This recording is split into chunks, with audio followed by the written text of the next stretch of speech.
One question I get a lot is about medication and the side effects, and some people asking me about what we should choose to take or forego and what are the factors to consider. I myself am very sensitive to this issue because I had a bajillion prescription drugs in my system for many years and was like heavily medicated, and it didn't go well. That's actually part of the reason why I ended up switching my life over to focus on nutrition and fitness. So I have a guest here today to help us answer and discuss these questions.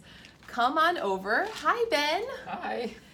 This is Dr. Ben Cho. He's a friend of mine from Michigan and visiting today. Yeah. So these are a bunch of things that are, some over-the-counter, some prescription things. And I just wanted to bring up a few ideas like, what should people be concerned about? What should we think about when we're considering whether or not to take a medication? Are there any specific genres of medication that need extra caution? Well, give your opinion.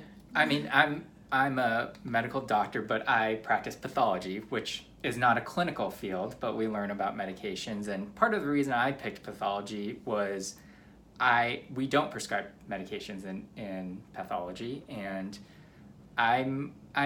there's a broad spectrum of how physicians think about medications. I fall on sort of the far side of being sort of use only medication when you absolutely need it. They're concentrated chemicals that, sometimes you do. You're recovering from something. You've got an imbalance in your system. Clearly, you need them to function. But barring that extreme, I think the body is amazing in ways that we still don't understand. And sometimes the best way to get through something is just let the body, take care of itself. But having said that, my attitude, like I said, my philosophy is sort of, medications should be used cautiously, judiciously, keeping in mind that approval of medications happens through a very rigorous process with the FDA, but there's, you can only draw out that process for so long. So after a drug is FDA approved and it goes on the market, sort of the last guinea pigs in taking the medication are the people, So, we've seen examples of antihypertensive medications, weight loss medications that have Fen-phen controversy. Fen-phen, yeah, yes. Where the FDA sort of pulled back or rescinded or recalled the drug because there were side effects that were not, foreseen in the approval process, but that sort of manifested as there was greater widespread use and as there was greater time to see long-term side effects.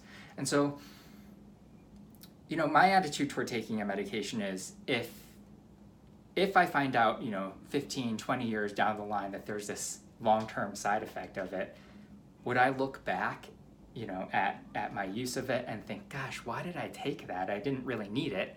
Or would I think, in spite of the fact that there's this side effect, I really needed it to function in life. I needed it to keep going. So I feel like if I felt like I needed it anyway, then, the side effect is bad luck. But I think it would mitigate a little bit of the regret.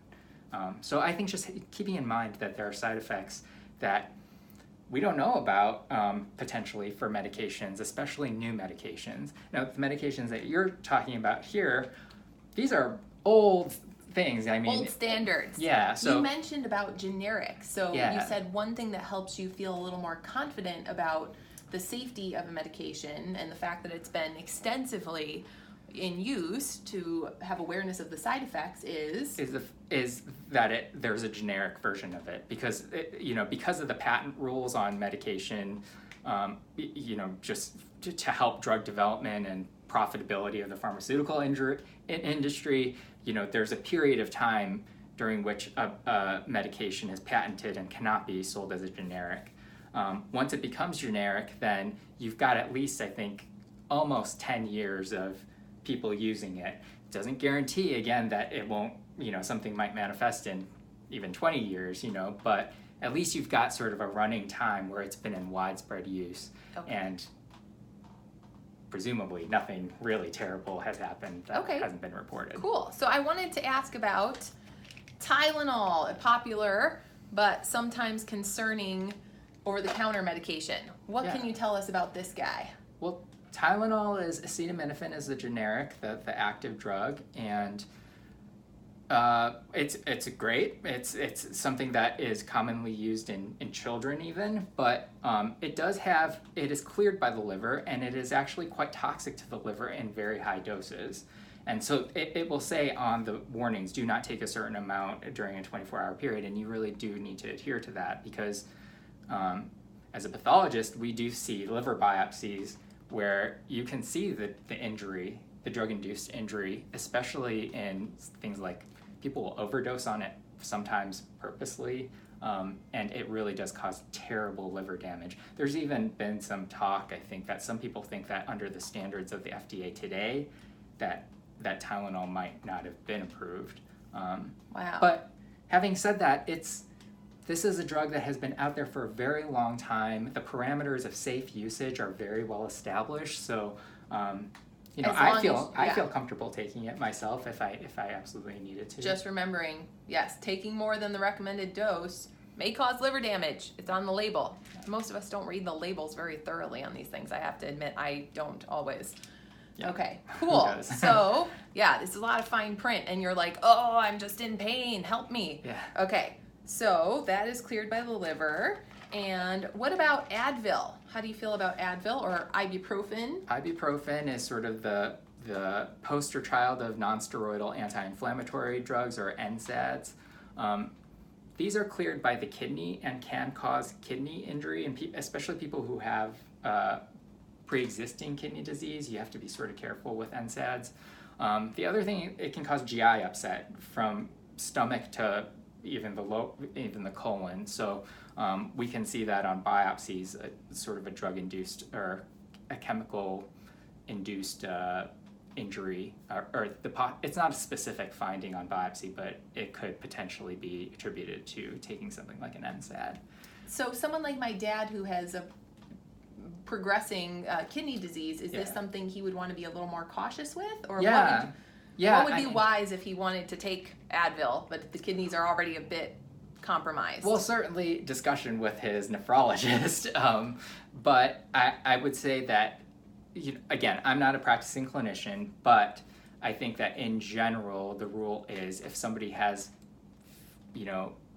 renal disease, then being careful of drugs that are of giving too much of drugs that are cleared through the kidneys is a wise choice. Okay. Good to know. Good to know. You can see I have a big bottle of this. I used to use Advil a little more frequently. Now it's probably near expiry. Okay. What else? Another one I found. I didn't have that many over-the-counter things to choose from, thank goodness, in my closet. But some Wallfed, the Walgreens version of antihistamine and decongestant. Common one that people might need in cold season, having allergy reactions, when the Central Park is in bloom and you're just getting hit by all these tree pollens. Anything to note about this? Or I don't know. As somebody who doesn't prescribe these, there's nothing we learn about this being particularly dangerous. I know for cold medicine in general, though, it can have an ingredient that can be used for producing illicit substances. So, but not something that's purely basically an antihistamine. So. And it's bad if you're having MAOIs. Oh, okay. So don't mix with so that psychiatric drugs. Yeah. Don't mix with that. All right. Cool. And then the one prescription I am taking is thyroid replacement, levothyroxine. Any comments on that one? It's so standardized these days. Yeah. No, I mean, there used to be different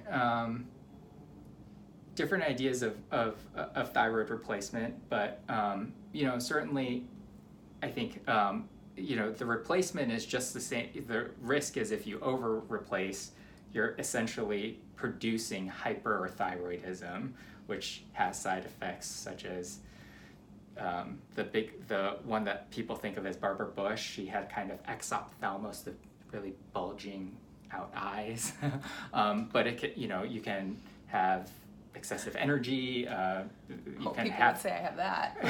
have more sort of everything sort of heightened. Your metabolism goes up, maybe trouble sleeping. So yeah, basically anything that is associated with hyperthyroidism could be attributed to, or could happen if you are taking too much thyroid replacement. Yeah. In the early stages, I definitely remember getting frequent monitoring of the levels and trying to Yeah. titrate the dose. Yeah. But now Yeah. it's been so many years Yeah. that I don't know. No changes recently. Yeah. All right. So any parting words for our friends thinking about to take or not to take the myriad of medications? I mean, I, for my own family, I try to tell them the same sort of rule that I go by, which is just think about in the future, if something comes up, will you regret it? But I have to say, I sometimes tend to lean too far to being resistant on taking, medications that are well established to be helpful and with minimal side effects. You And mentioned one time you said you Yeah, finally decided to take, what was it? just ibuprofen even for a headache. I was absolutely resistant, but I had to go back to work and I still had a terrible headache. So I took it and it disappeared in, within minutes of me taking it. And I just thought, why was I resisting this so much just because I have this stance of trying not to take medication? So, medications are there to help us. So we should use them when they can be helpful, and also be aware that, these are concentrated chemicals, and, if we absolutely don't need them, then, maybe think about other ways to, deal with whatever is causing us problems. Like food and fitness. Yeah, Yay! absolutely. All right. Well, thank you so much for joining us, Ben. Pleasure to have you. And cheers to everyone out there. This is Kimber, mindful food and fitness coach, inviting you to just think a little more mindfully about what drugs you do or don't take. And remember, your physician definitely has an opinion, and sometimes you might want a second opinion, but in the end, you're kind of the one in charge. So Absolutely. you don't want to, just blindly follow people. That's kind of what happened to me. And then pretty soon I was taking 14 pills a day, feeling like, it's okay. It really wasn't so okay. Yeah. So thanks again for watching, and take a second to like and subscribe, and feel free to comment below. Take care.